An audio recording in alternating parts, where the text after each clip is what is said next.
Tú sabes que a mí no me deja de sorprender día a día lo que está aconteciendo en el mundo a un ritmo tan acelerado. Y digo que lo puedo, digo yo, hablo de mi experiencia, siempre me gusta decir que es mi opinión, lo que yo tiendo a ver, porque no es que me lo estoy consumiendo por los medios. Como le he comentado tanto a ustedes como a mis seguidores, yo tengo cerca de, perdí la cuenta, pero creo que yo dejé ver televisión cuando la guerra del Golfo, para que tengas una idea. Y aconteció que yo trabajaba desde las 6 en punto de la mañana, me levantaba a las 4:30, yo vivía en Arroyo Hondo, tenía un pequeño barbecue, lo prendía, lo que me bañaba, tiraba un pedazo de carne. En esa época yo despertaba y comía automáticamente y dejaba la televisión alta, escuchando cómo transcurría lo que yo consumía por CNN o por lo que sé yo, cuánto era la guerra. Coño, me pasaba el día entero, o sea, un estado como de agonía en mi cabeza repitiendo todo lo que yo veía. Y no fue un asunto que yo planifiqué dejar de ver televisión, sino que me mudé y en ese momento el sistema era una mierda de Claro, Codetel. Dame una compañera, no mierda, eran dos pilas de mierda arriba de la otra. Lo sigue siendo. Y bueno, el asunto es que ellos reportaban que yo tenía el servicio, pero nunca me lo instalaron. Entonces yo duré como 4 meses y me cobraban. La vaina fue que yo me di una regada del coño, viejo, y me quitaron esa deuda que no la consumía y nunca cogí el servicio. Eso fue. Y lo otro fue que también yo pagaba un periódico, creo que el periódico Hoy, me llevaba el periódico todos los días, pero no lo leía. Lo utilizábamos para ponerle, para que los perros cagaran encima del periódico, ese tipo de cosas. Y dejé también de leer periódico. Entonces, teniendo ese trasfondo, o sea, esa parte que me permite a mí no mal utilizar mi tiempo, porque para mí eso es basura, lo que uno ve en los medios, ese tipo de cosas, pues me ha permitido tener como del principio, de los últimos 3 años, ver con claridad lo que está aconteciendo, ver lo real, no la parte virtual. Y hay cosas que a mí no me dejan de sorprender, viejo. O sea, es tan tangible me refiero que tú lo ves ahí mismo, como hay una tendencia en la conducta que era normalizada en el hombre. Son temas que hemos tratado aquí otras veces. De agresividad positiva. No me refiero a la agresividad de maltrato, sino de agresivo de que yo mantengo mi posición, yo lucho por un ideal. Y también, por ejemplo, como la nueva generación ha entrado en digamos que es un dilema que choca mucho, por ejemplo, con mi generación. Me pasó en esto de lo siguiente. Yo salgo del gimnasio, prácticamente yo vivo, viejo, a pie de espacios, calculado 3 minutos. O sea, yo vivo a unos 250 metros de mi negocio, del gimnasio en la mañana, y yo camino siempre 7:15, 8. Porque me gusta ese pedacito, decía la gente, buenos días, el frutero de la esquina, que me dé el sol en la cara, me siento muy bien. Y yo vengo caminando, como es costumbre, digo, de la costumbre que yo aprendí. Si yo voy en la acera en dirección hacia allá, pues yo tomo mi lado derecho. Y de frente yo veo que vienen 2 muchachas. De que yo las veo, son muchachas que deben estar entre los 19, no creo que llegan a los 25 años. Veo una muchacha gordita, pero se ve como medio descuidada, en el sentido que no está muy arreglada, pero tampoco no sucia. Y al lado veo la típica delgadita con pinta de varoncito. Van ahí. Ya yo me di cuenta que son una pareja de lesbianas, o sea, lo cual a mí no me molesta eso. O sea, ni siquiera no me afecta. Pero cuando vamos caminando, de mi lado derecho, que es el izquierdo de ellos, viene la que quiere ser, o aparenta quiere ser como el varoncito. O sea, pela como un machito, unos aretes, una cosa. Y cuando vamos de frente, que nos vamos acercando, lo normal es que el que viene del lado tuyo tienda por lo menos a mover un poquito el cuerpo para que tú puedas pasar.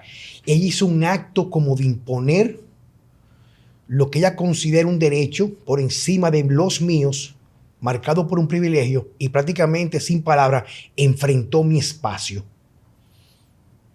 ¿Va entendiéndome? Cuando se acercaba, en vez de hacer un gesto que es normal de decir permiso, buenos días, ella se impone y como que abre su tórax. O sea, la seremía. Y yo la miro así y la dejo pasar. Y digo yo, dentro de mí, porque tampoco iba a buscar problemas, digo, ¿tú te imaginas que yo fuera un tipo bruto, que yo tuviera en mi cabeza chipeando y yo le dijera a ella, ven acá, si tú eres tan hombre, hijo de tu maldita madre, O sea, tú me estás enfrentando a mí. O sea, fíjate cómo llega la parte del irrespeto y se abanderan con un fanatismo. Entonces, la idea de traerlos a ustedes aquí, mi hijo Diego y tú, mi cuñado David, Elvis, es que muchas veces hemos tenido temas tan interesantes como el que tuvimos cuando estábamos en Cabarete hace unos 3 o 4 fines de semana. Temas donde tú hablabas, y algo que a mí siempre me ha gustado de ti, que a diferencia mía, es que tú viviste toda tu vida en un pueblo, una vida de pueblo real, en Sosúa, Puerto Plata, ¿verdad que sí? Luperón, Puerto Plata. Luperón, Puerto Plata, y tú conversabas conmigo cómo era tu infancia, lo que tú hacías, qué tú has visto en estos días, y algo también que me cautiva mucho es que tú lees bastante. Fíjate, yo crecí en Luperón, en un pueblo. No puedo decir que mis padres eran ricos, pero en reconocimiento a su honor y su esfuerzo, puedo decir que tuve acceso a muchas cosas, más allá de las básicas, de techo, comida, transporte propio. Tuvimos, porque soy el tercero de seis hermanos, bicicleta. Cuando salió la consola de Nintendo, fuimos de los primeros, televisores a colores, fuimos de los primeros en tenerla. Privilegiados. Y yo sé que quizás hasta para Diego choca. Cuando salía una consola, no es ahora que uno entra a Amazon, tú entras a Nintendo, a Sony y la pide. Si tú no tenías un familiar cercano en Estados Unidos, que te la trajera, tú tenías que esperar de 6 meses a 1 año para que llegara aquí. Es algo que parte de la interconexión del mundo, como decía un gran, no quiero usar el término, pero sí era un político dominicano, que no hay nada malo que no traiga algo bueno y viceversa. Entonces, ¿quién dijo eso? Juan Bosch. Ok. Dentro de eso, el mundo y la interconexión nos trae muchas cosas, pero también trae muchas cosas que están normalmente mordeadas por las personas que dirigen la empresa, que tienen el control de la actividad X. Y un claro ejemplo son los medios sociales. A veces la gente no tiene idea. Desde que Facebook, Twitter, en Estados Unidos hay un concepto de público muy distinto aquí.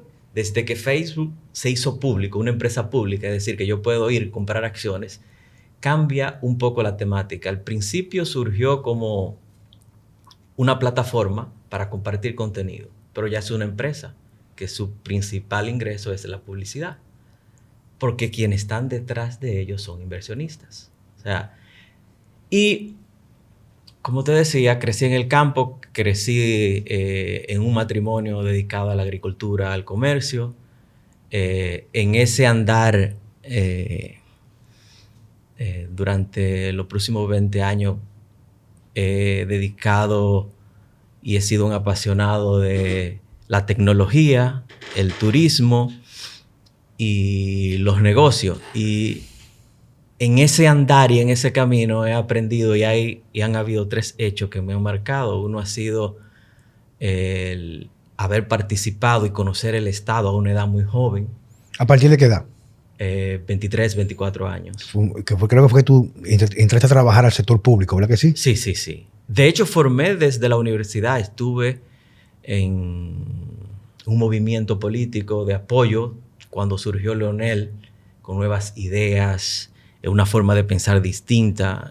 Mi papá fue toda la vida balaguerista, al punto de que... Era muy común en la generación de los padres nuestros. Al punto muy común que cuando Balaguer iba a hablar, nosotros no podíamos ni respirar de la tensión que había que ponerle a ese discurso. Entonces, con esa idea participé. Época muy romántica, ¿eh? Muy romántica. Y de grandes sacrificios, sobre todo en la juventud. Y que independientemente de la posición que tú tengas, por lo menos la gente mantenía posiciones. Sí. O soy balaguerista, soy anti-balaguerista. Con coherencia. No ahora mismo que la gente el asunto de todo me da lo mismo, nada me hiede y todo me huele, ¿tú me entiendes? Claro, los grandes ideales, o sea, las causas. Una de las cosas que se ha perdido es que, y eso tiene que ver mucho con la cantidad de información que intencionalmente nos brindan. Que la gente está consumiendo sin darse cuenta. Y el 80% de todas las decisiones la tomamos en el inconsciente. que viene ya o sea, viene Reprogramado. reprogramado por lo que tú consumes por los medios. Tú sabes que hablando del tema de cuando se lanzó, recuerdo yo que ganó Leonel Fernández, la primera vez que ganó, 90 y algo, ¿no? 96. 96. 96. Hubo un aire como de esperanza. Porque sabemos que en aquel momento, jamás, nunca como en la actualidad, siempre ha habido algo de corrupción, ha habido corrupción. Pero la corrupción era como más o menos como, mantenía como ciertos cánones, me refiero. O sea, no estoy defendiendo, o sea, yo apuesto a un mundo sin corrupción, a un mundo con ley, un mundo con ley de consecuencias. Lo que usted hace tiene que pagar en la medida y inclusive devolver más de lo que usted se llevó, sea un daño personal, un daño social o un daño económico que usted haga a la nación. Ese es mi abanderado. Pero donde viene el señalamiento es que yo recuerdo que la primera medida que tomó en ese momento el doctor Leonel Fernández, o el señor Leonel Fernández, fue un incremento de los salarios a los funcionarios públicos. Que en aquel momento yo recuerdo cuando un muchacho se hablaba de que ganaban tan poco los funcionarios públicos que se veían obligados, entre comillas, por Dios, por sus necesidades, como a recibir dinero bajo la mesa. Y yo recuerdo que eso fue inclusive yo, que toda mi vida he sido en cierto modo apolítico, aunque también crecí en un hogar muy balaguerista, mi papá y mi familia todas, lo vi como algo wow. Por fin viene un cambio. O sea, el cambio real de que, bueno, si ya se le incrementa el sueldo a los funcionarios públicos, ya van a tener la vida digna en función a su nuevo salario, que ya va a desaparecer por completo la corrupción. Y la historia que ha pasado es completamente otra, ¿verdad? Sí, y para unir lo hecho, porque sé que nos están escuchando y la gente tenga una entidad, el otro hecho significativo tuvo que ver con que tuve la experiencia de vivir en Japón y contrastar. Yo fui a hacer una capacitación de desarrollo público-privado. En turismo. En turismo y gestión de manejo de ciclo de proyectos, y contrastar la realidad del Estado Dominicano y la disciplina y cómo el japonés normal y el funcionario ve al ciudadano. Y eso para mí fue un poco chocante. Y sobre todo, vivir la experiencia de conocer el pueblo, porque me tocó en una etapa vivir con una familia, ver su día a día, lo que hacen, que se levanta. ¿Qué hace una sociedad que ha sido la única que le tiraron una bomba atómica y surgir de la ceniza? Y fue la segunda economía mundial durante muchos años, luego la tercera. Y todo está, en esencia, palabra más, palabra menos, en una disciplina férrea y entender, más que nada, que el Estado es, entre comillas, porque es un Estado burocrático y por eso existe la Constitución, que se supone que debe regir el Estado. En este país la Constitución es un papel higiénico para limpiarse el culo. El Estado está al servicio 100% de la ciudadanía, pero la ciudadanía tiene conciencia de ello, que es la diferencia. Si tú, por ejemplo, en tu gimnasio, en Human Performance, vas a regir tu empresa conforme los intereses tuyos y de tus empleados, y los empleados son conscientes de eso, cuando tú estés saliéndote de las líneas de cosas que no son productivas para tu gimnasio, tus empleados, eso va a depender del grado de confianza, claro, van a llamarte la atención. Y al final hacen por lo menos el señalamiento. El señalamiento. Dicen, mira, porque entienden que dependen de eso. Tú no vas a poner a dirigir tu gimnasio al más estúpido. Tú conoces quién tiene la capacidad para dirigir el Estado. El ciudadano no entiende eso. Nosotros los contribuyentes pagamos a los que están sentados ahí. Y a veces, y por eso me impactó mucho. Y al final, como todo en la vida, agradezco haber conocido a temprana edad el Estado por dentro. Hoy todos mis amigos están aspirando a diputados y en esa vorágine de la política, que ellos me cuestionaban al principio cuando yo entendí en eso. Y todo parte, y hay que entender un poco, y parte de la conversación que teníamos, como decía el fin de semana Cabrera, es entender que es un sistema. Hay gente que se resiste a creer eso. Por eso no polarizan. O tú eres blanco o tú eres rojo. Tienes que elegir. No te puedes quedar neutral. No dan espacio a que surja alguien con mentalidad distinta. Porque desde arriba los que están en el poder y los que controlan los hilos buscan la manera de permanecer en él. hasta que colapsa. Y- Ese y- es el ciclo de la historia normal. Y yo siempre he dicho que, por ejemplo, una forma de verlo, donde es un sistema tan corrupto, que incluso ya tú formar un partido político en República Dominicana implica, aunque no estés en el poder, tú recibes dinero para mantenerte de eso. Ujú. O sea, hay un subsidio. El costo de la democracia. El costo de la democracia. Entonces, yo, por ejemplo, recuerdo en una ocasión, no hace mucho tiempo, yo estaba en Nagua, comiendo unos pescados fritos, y vi un tipo ahí, o sea, que está viejo un día de semana, porque yo fui de trabajo a hacer algo en una charla, me paré a comer en la mañana y vi un tipo que te dabas cuenta por su apariencia, que un tipo que no trabaja, o sea, un tipo en un vehículo, una jipeta, medio barrigón, comiendo con una opulencia ahí, pidiendo y vaina. Y cuando pregunto, era un funcionario, no un funcionario, era un miembro del grupo de la cabecilla del Partido Reformista. Y coño, pero la verdad que son cosas que cuando uno lo analiza, es que uno logra entender cómo se mantiene un sistema tan corrompido cuando en realidad es que está institucionalizada la corrupción. O sea, el hecho de que yo estoy ahí y por tener un partido político sin dar nada a cambio, o sea, el gobierno, el país o el sistema me sostiene. O sea, porque no es que yo tengo algo para mantenerme con el mínimo requerido, no es que tengo la abundancia de inclusive de poder ostentarlo. Y como la gente prácticamente abraza eso porque no hay una manifestación de rechazo. Y a mí siempre me ha chocado eso, viejo. Es que si tú te fijas bien, desde el punto de vista que el contribuyente, el ciudadano lo ve, para hacer una cita con un funcionario X de segunda categoría, de tercera categoría, o sea, el funcionario crea esa percepción de que él es una persona de poder y que el poder lo tiene él, cuando es todo lo contrario. Lo que pasa es, y volvemos al tema de el bombardeo de información, te meten tanta información que tú como ciudadano común que no ha tenido la oportunidad de tener acceso a una buena educación no puede discernir.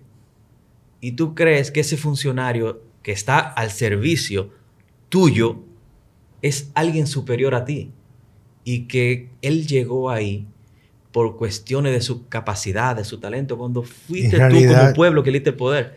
Y la gente lo ve como salvadores. Y pese a que ahora Europa quizás no sea mi ejemplo, en Austria en los últimos 10 años ningún presidente ha terminado su periodo y no ha pasado nada. O sea, eso para mí es como un ejemplo vivo de que al final tú como ciudadano debes empoderarte y tener el poder de que si no funciona como funcionario, valga la redundancia, y te elegimos y tú te fijas, y más aquí en Dominicana, vamos a hablar de Dominicana y de mi experiencia. Yo desde muy pequeño he sido como un obsesionado por los procesos electorales. Y más que los procesos electorales, cuando se forma un equipo de estrategia de un candidato, el ciudadano común no entiende que todo lo que se hace ahí en gran esencia es manipulación mediática. Vender sueño. Vender sueño. Casi el 90%, por dejar un margen de 10, de todos los candidatos que ganan, nunca cumple lo que dicen. Pero mira el gobierno actual. La mejor Entonces, oposición que se ha hecho. Cuando tú no tienes un ciudadano que tiene esa capacidad de sentarse y decir, no quiero usar colores que se distingan los partidos. El color, bueno, hay un partido púrpura, pero el color amarillo, no creo que haya un partido con color amarillo. El color amarillo me ha mentido sostenidamente durante décadas. Y viene alguien con la misma estructura partidaria, con el mismo sistema, con la misma estructura financiera que lo sostiene, que somos nosotros y el sector privado, que al final invierte. O sea, ese es el sistema político. Hasta en Estados Unidos existen los donantes. Y si tú te fijas, los mayores contribuyentes a la campaña de Estados Unidos son los mayores beneficiarios cuando se trazan las políticas. O sea, el que quiera... no sé si se puede decir mal la palabra, es una paja mental. Sí, ven acá. Con eso, solamente tiene que irse a Google Finanzas y tú pones cualquier empresa que tú quieras. ¿Quiénes son los mayores inversionistas? Tú buscas CNN. Al final todo está conectado. Los bancos, uno con otro, son dueños. Y nosotros, la única manera que nosotros podemos, por ejemplo, no enfrentarlo, pero sí tener una posición distinta, y como ha pasado, por ejemplo, en algunos países de Europa, los países nórdicos, que el ciudadano, caramba, sea quien se beneficie de un gobierno que me administra mis cosas públicas, mis aportes. Pero ¿cómo podemos...? La pregunta mía, ok, lo que acontece, digo, te voy a decir mi opinión, en esta conversación. Tú vienes de una estructura familiar, lo cual te permitió el ambiente y las herramientas para tú poder tener esa capacidad de discernir. La educación, tu experiencia, tu trayecto, de que naces hasta la fecha actual. Pero yo tenía una clienta argentina, Verónica Fuente, no hace mucho no sé de ella, hace más de 10 años, 15 años. Una morena, exótica, hermosísima. Sí. Que ella me decía en su acento, me decía escucha esto como decía ella. Decía, maestro, el dominicano es increíble. En su acento, ¿verdad? Me decía, el dominicano vive en Los Pinos, tiene su Mercedes-Benz. Sale a la calle y hay un tremendo hoyo. Saliendo de su casa, 2 esquinas. El carro cae en el hoyo y se le rompe el carro. ¿Sabe qué hace el dominicano? Digo, ¿qué, Vero? Le decía a Vero. Me decía, se compra una jipeta. No tapa el hoyo. Y ella decía después, una mujer muy leída, muy instruida, o sea, una mente impresionante, decía ella, no estoy apoyando esto, decía ella, que en Latinoamérica no existe en realidad una democracia representativa, porque el dominicano promedio, que es el caso que nos viene hoy en día, que va a haber un concierto de, no promedio, no dije todo el mundo, no acabo con nadie, es una observación que estoy haciendo, que se pase el día entero yendo dembow, reggaetón, música urbana, vapeando, ¿sí? Esa vaina esta, la vaina esa. Pan y circo. Pan y circo, metiendo marihuana, bebiendo romo, que nunca se ha leído un puto libro en su vida, o sea, no ha leído nunca ni le interesa leer, no tiene la capacidad de elegir en realidad personas que lo puedan representar para sus intereses, para ellos, sino lo que ponen gente ahí que lo que van a beneficiarse, como tú dices, y revertirse una aura de soberbia, y todos son basura, o sea, no son nada. Entonces, ahí que vengo yo. O sea, ¿qué ha acontecido en República Dominicana? Es un diálogo, yo sé que no es tu área, pero tienes el derecho igual que yo de decir lo que yo pienso. Viejo, ha venido nuestro país y Latinoamérica y el mundo, como también como Estados Unidos, un deterioro tan impresionante, tan rápido en los últimos 20 años de la juventud, que prácticamente no hay luz que yo pueda ver de personas con discernimiento, salvo pequeñas excepciones. Y a las excepciones las tenemos que ahogar. Fíjate que... Sí, yo soy el poder. Si tú analizas fríamente, hubo una persona que mandó a buscar a Google. Si tú no usas Google y tu cerebro, tú te jodiste. En Google las informaciones se van ordenando en orden de búsqueda y de interacción. Normalmente, a veces, lo que más conflicto genera está en los primeros lugares. Si yo quiero buscar, quiero tener unos abdominales en 3 meses. Todo el que ha escrito disparate ha generado controversia, es lo que te sale primero. O el que paga. Así funciona. Entonces, si tú no tienes la capacidad de hacer una investigación, leer, ver fuente, y luego tú tomar tu decisión basada en si yo quiero hacer abdominales y alguien me dice, mira, los abdominales se hacen en una combinación de alimentación y ejercicio. Pero en 6 meses, 1 año, yo puedo ver resultados. Mi negación absoluta, porque yo he visto 1000, 200, 300, infinidad de videos abdominales en 6 pasos. Haciendo una patita y levantando la mano, tú tienes tus abdominales. Y esa información que tú tienes en tu cabeza predomina ante el raciocinio y la forma de tú sentarte y tener el poder de elegir.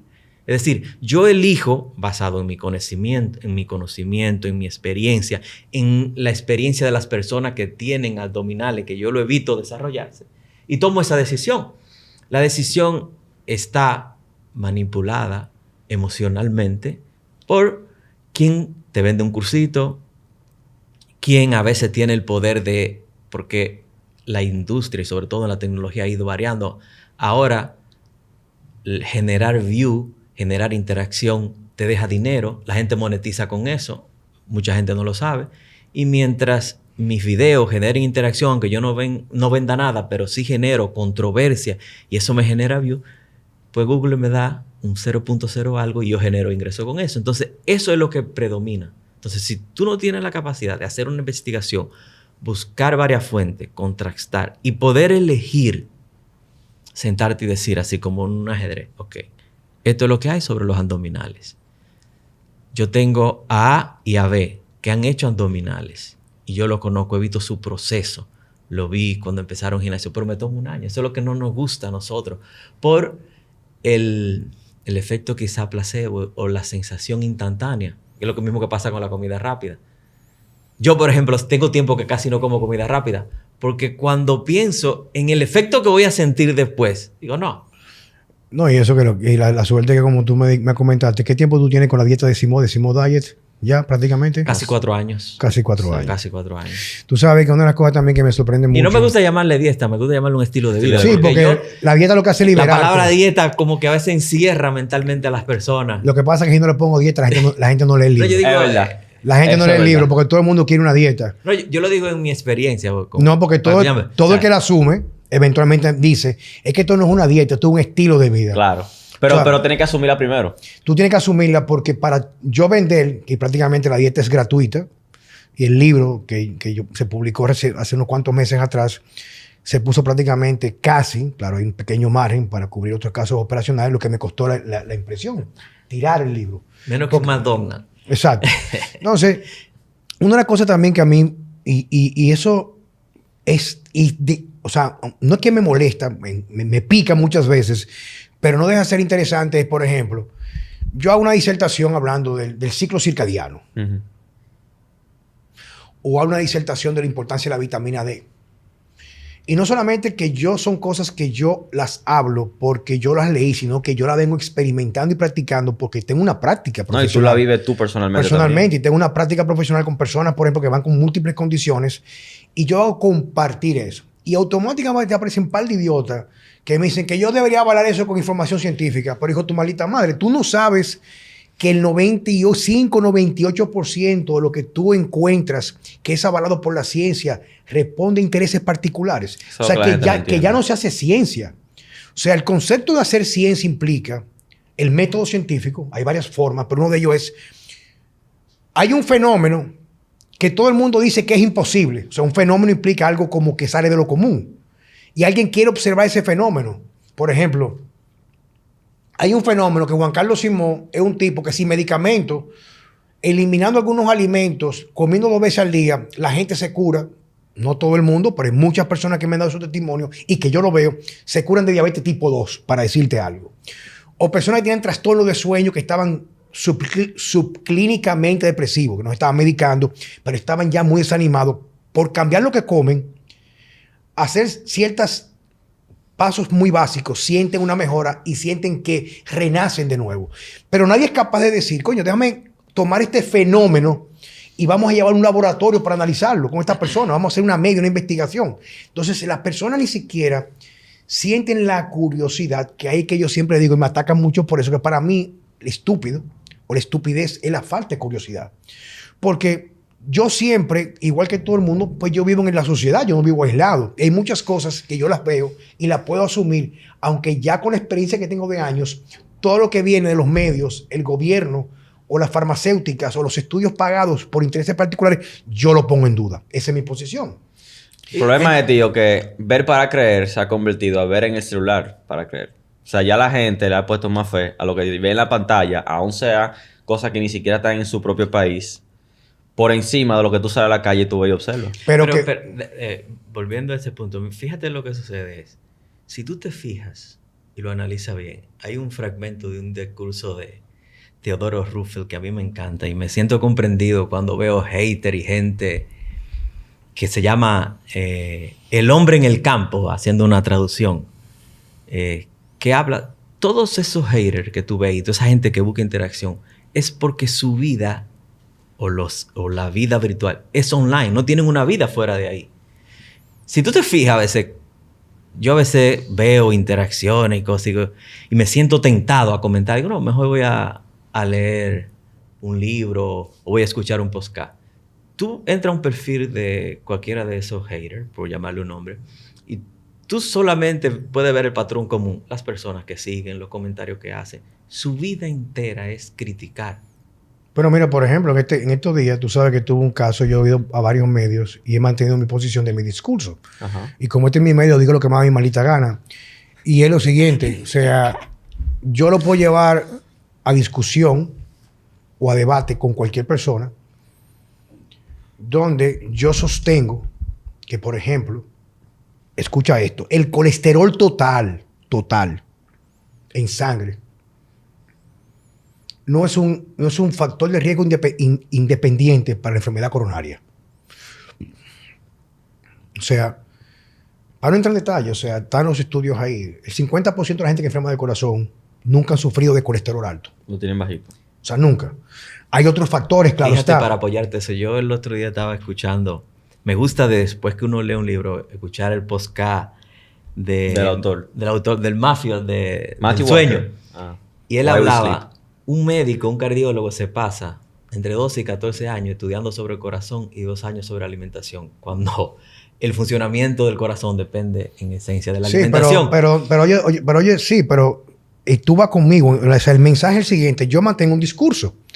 Y el discurso, si a una gente le interesaría, podemos llevarlo a un debate. Un debate, claro, pero la idea es no querer humillar al otro o salir abanderado con la razón, sino busquemos la verdad. Fíjate qué es lo que sucede. Si, cuando tú ves que, y yo tengo formación académica, y estudié ingeniería y tengo maestría, cuando tú ves que una persona ata su comentario a la cantidad de PhD que tiene, a la cantidad de libros que ha escrito, que ha leído, de años que he estudiado, es porque su argumento es débil, en mi experiencia. El argumento es débil. El argumento es débil.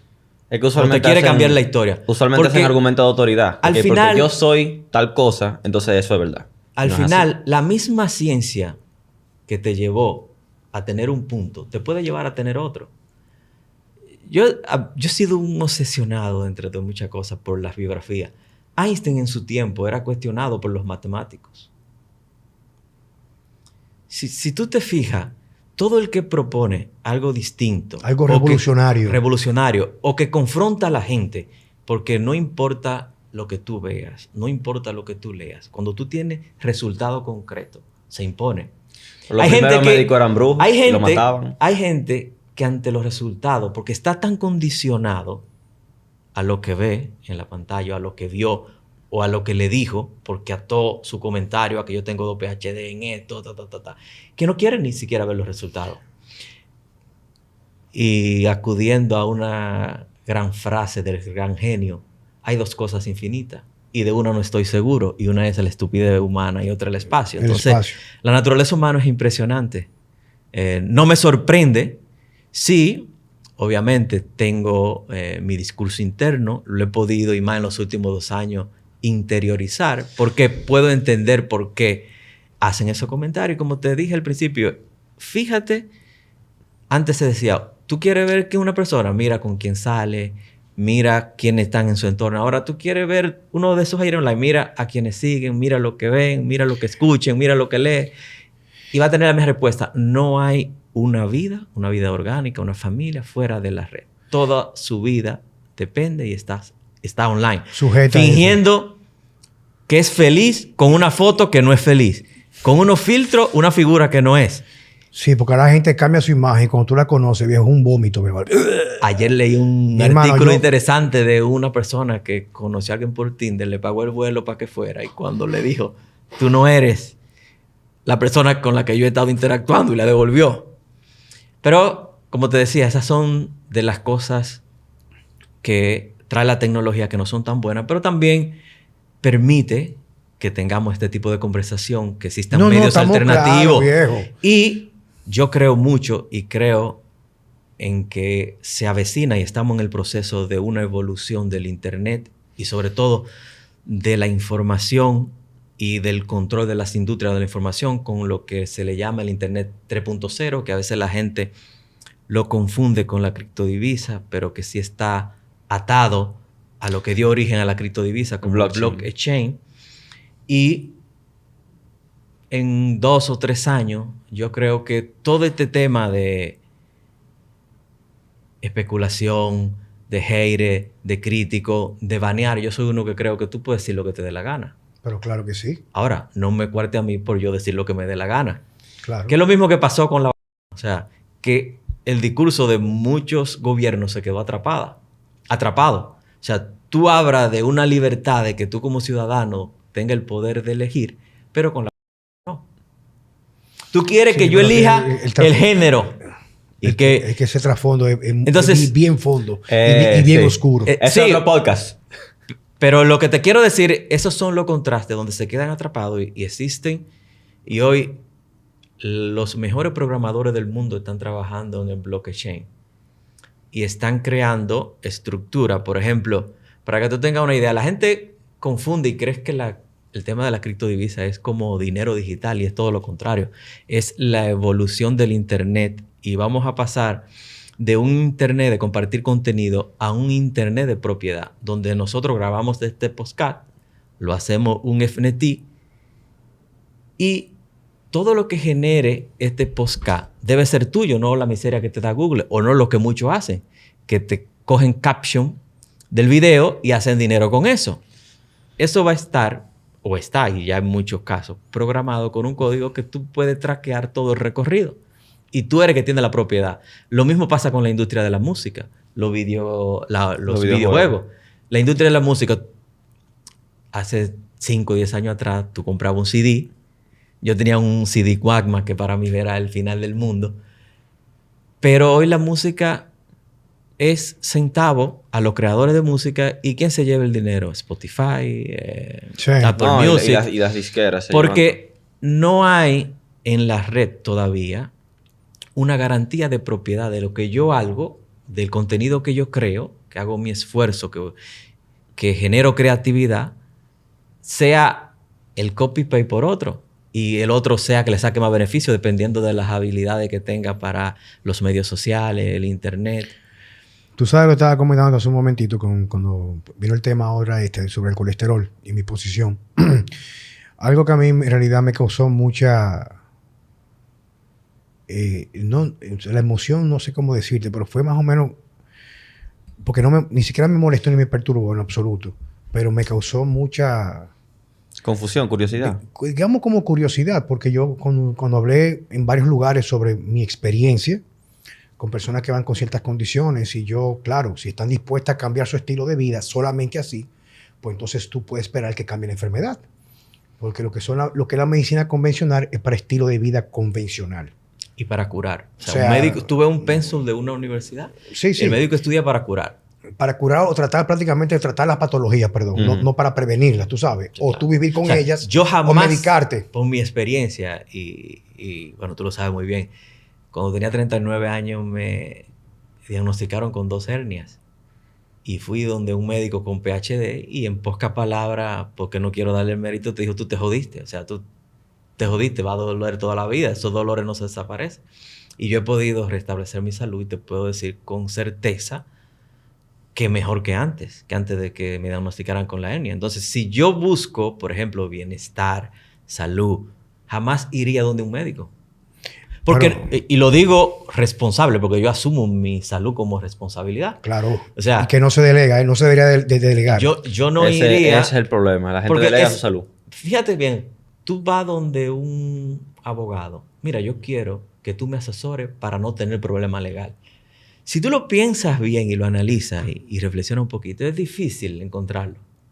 Porque, en 3 comillas, tú le estás quitando su trabajo. Igual con un mecánico. A veces, y no quiero comparar, porque yo creo en la medicina y yo he ido a los médicos, no quiero comparar la medicina con eso, pero a veces hay esas premisas, por decirlo de alguna forma bonita, que te generan dudas. Y yo prefiero buscar bienestar y salud con mi estilo de vida, siendo responsable con mi cuerpo, no le meto droga, no le meto alcohol en exceso, durmiendo bien.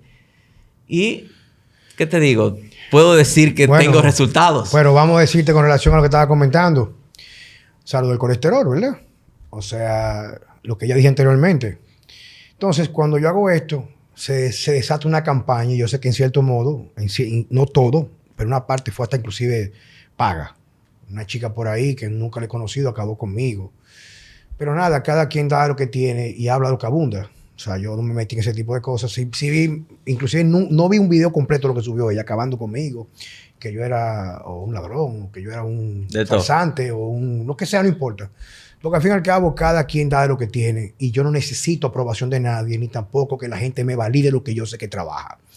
Pero hubo un caso de un médico muy reputado, al cual yo respeto muchísimo, que es el psiquiatra, el doctor Guerrero Heredia, pues salió con unos discursos, incluso hasta medio amenazantes en los medios.